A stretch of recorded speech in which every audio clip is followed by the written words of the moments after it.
Salam əziz və dəyərli izləyicilər, hər birinizi salamlayıram öz səhifəmdə. İstədim elə zaman tapıb, vaxt tapıb belə bir mövzuya toxunan psixologiyada və sizlərlə bölüşəm. Valideyn proqramlaşdırılması. Valideyn hər birimizin uşaqlığı olub, hər birimiz uşaq olmuşuq və hər birimiz valideynlə ünsiyyətdə olanda uşaq vaxtından hər birimiz valideynlər proqramlaşdırıb. Necə ki, kompüterdə prosesor var, Windows sistemi var, proqramlaşdırma sistemi, həm də ki, həmçinin hər birimizi valideyn proqramlaşdırır, ətraf mühitə görə, həyata görə, yəni uşaq vaxtından. Və bu mövzuda mən bundan öncə rus dilində başa salmışdım elə. Bu mövzuya toxundum. Silmək istəmədim, Azərbaycan dilində yazıb elə. Burada yazdıqlarımı sadalayacağım, valideyn proqramlaşdırılması. Birincisi, necə valideyn öz övladına uşaq vaxtından böyüdür. Deyir, sən düz deyilsən, sən yaxşı deyilsən, ətraf mühit də, ətraf insanlar da yaxşı deyirlər. Yəni, belə proqramlaşır, əksər halda 90% təşkil edir.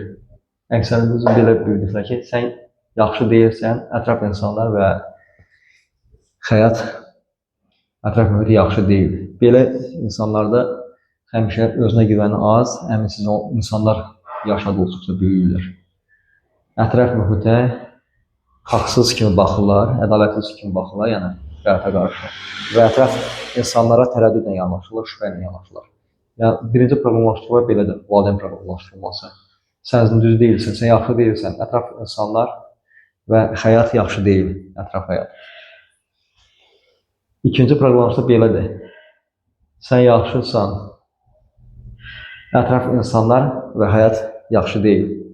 Bu ikinci proqramlaşdırmasıdır. Sən yaxşısan, burada mən birincisi onu demək istəyirəm ki, birincidən fərqli olaraq buradakı insanlar özünə güvən yüksək, özünə əmin olan insanlar böyüklər uşaq vaxtından. Və yaşada olanda özünə güvəni, özünə əminliyi yaxşı olur bu insanların yüksək dərəcədə. Ancaq ətraf insanlarda bunlar həmişə tərəddüdlə yanaşırlar, yenə də birincidən kimi.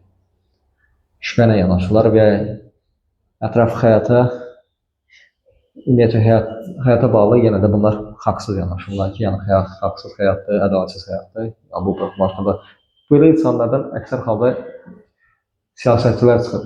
Siyasətçilərin fikrində necədirlər? Siyasətçilər elə bilirlər ki, mən yaxşıyam, mənim ölkəm yaxşıdır, başqa ölkələr pis yaşayırlar, başqa ölkədə düzgün qayda qanun deyil. Yəni, bu insanlardan gözəl siyasətçi çıxırlar ki, mənim ölkəmdə hər şey yaxşıdır, başqa ölkələrdə daha pisdir vəziyyət və ətraf həyat necə olur siyasətçilərdə? Uçuruma doğru gedir.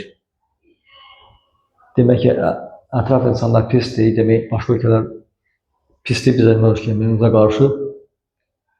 Yəni, rifah halını nəzərdə tuturam və ümumi həyat uçuruma doğru gedir onda. Demək, üçüncü kateqoriyada insanlar necədir? Sən yaxşı deyilsən, ətraf insanlar və həyat yaxşıdır. Bu insanlarda da özünə güvəni, əminsiz deyirlər uşaq vaxtından. Ancaq başqa insanlara qarşı onların çox böyük hörməti var. Yəni, özlərinə qarşı yox, başqa insanların, bunların gözündə çox böyükdür, hörmətlidirlər. Amma özlərinə qarşı nifrət hissi ilə böyüklər bu insanlar. Və həyata qarşı bunlarda inam var. Başqa insanlara qarşı inam var, amma özlərinə qarşı inamsızdırlar bu insanlar. Üçüncü kateqoriyada olurlar. Ən gözəl və xoşbəxt, xəşinnalı olan insanlar, məqsədlərinə, hədəflərinə çatan, ümumiyyətlə, xoşbəxt, sevincli yaşayan insanlar dördüncü kateqoriyada insanlardır. Bunlar uşaq vaxtında necə böyüdürlər? Sən yaxşısan, ətrafdakı insanlar yaxşıdır və ümumiyyətlə həyat yaxşıdır. Amma bu çox az təşkil edir belə insanlar. 3-4%, maksimum 5%. Yəni, belə böyüdən valideynlər, yəni uşaqlarla. Sən yaxşısan, ətraf insanlar və ümumiyyətlə həyat yaxşıdır. Belə çox az fayda böyüyürlər. Əksər halda sən yaxşı deyilsən, ətraf insanlar yaxşı deyirlər, pisdirlər və ümumiyyətlə həyat pisdir. Belə təzad böyüyürlər. Və bu insanlar dediyim kimi, dördüncü kateqoriya olanlar, sən yaxşısan, ətraf insanlar yaxşıdır və həyat ümumiyyətlə yaxşıdır. Bu insanlar həmişə daima özlərini sevirlər, özünə güvəni yüksək, özünə hörmət yüksək olan, ətraf insanları sevirlər, onlara qarşı böyük hörmətlə yanaşırlar və ümumiyyətlə həyatı həmişə ədalətli, haqlı gözlə baxırlar yəni.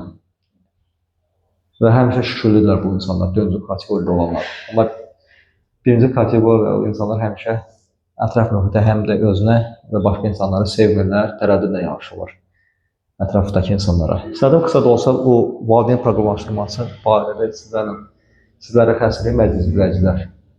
Bu mövzunu toxunan qısa da olsa. Çox sağ olun, məni izlədiyiniz üçün. Allah xəyrinizi qoysun. İnşallah sağlıq olsun Allah'tan. Allahın hükmü izniyle görüşərik. Özünüzə yaxşı baxın. Uğurlu günlər hər birinizə. Sağ olun.